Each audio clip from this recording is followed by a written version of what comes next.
ఇవాల్టి recipe soya keema fry చాలా బాగుంటుంది. వేడివేడి అన్నంలో కలుపుకొని తింటే ఒకసారి ట్రై చేయండి. ఇక నేను ఒక 3 పచ్చిమిర్చిని చిన్నగా కట్ చేసుకున్నాను. ఒక 4 ఆనియన్స్ని చిన్నగా కట్ చేసుకున్నాను.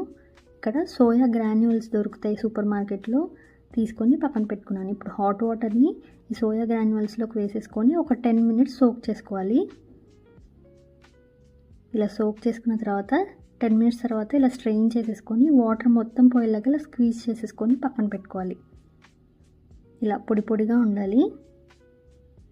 ఇప్పుడు ఒక ప్యాన్ పెట్టుకొని ఆయిల్ వేసుకొని ఇందులో కొద్దిగా జీరా, ఆనియన్స్, పచ్చిమిర్చిని కూడా వేసేసుకొని కలిపేసుకోవాలి. ఇప్పుడు ఇందులో కొద్దిగా పసుపు, సాల్ట్ వేసేసుకొని ఆనియన్స్ కొద్దిగా ఫ్రై అయ్యేంత వరకు ఫ్రై చేసుకోవాలి. ఆనియన్స్ కొద్దిగా ఫ్రై అయిన తర్వాత ఇందులో ఒక 1 స్పూన్ జింజర్ గార్లిక్ పేస్ట్ వేసుకొని బాగా కలుపుకోవాలి.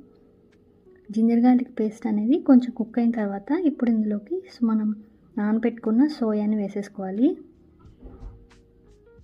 ఇలా వేసుకొని బాగా కలిపేసుకోవాలి. ఇప్పుడు ఇందులో ఒక 2 స్పూన్స్ కారం మీ టేస్ట్ తగ్గట్టు వేసుకోవచ్చు. ఒక 1 స్పూన్ ధనియా పౌడర్, ఒక చిటికెడు గరం మసాలా, ఒక కొద్దిగా జీరా పౌడర్ కూడా వేసేసుకొని బాగా కలుపుకోవాలి. ఇలా కలిపేసుకొని మూత పెట్టుకొని మీడియం ఫ్లేమ్లో పెట్టుకొని మధ్య మధ్యలో కలుపుతూ కుక్ చేసుకోవాలి. ఇలా ఒక 5 మినిట్స్ కుక్ చేసుకుంటే మన సోయా కీమా ఫ్రై రెడీ. చాలా బాగుంటుంది. వేడివేడి అన్నంలో కలుపుకొని తింటే ఒకసారి ట్రై చేయండి.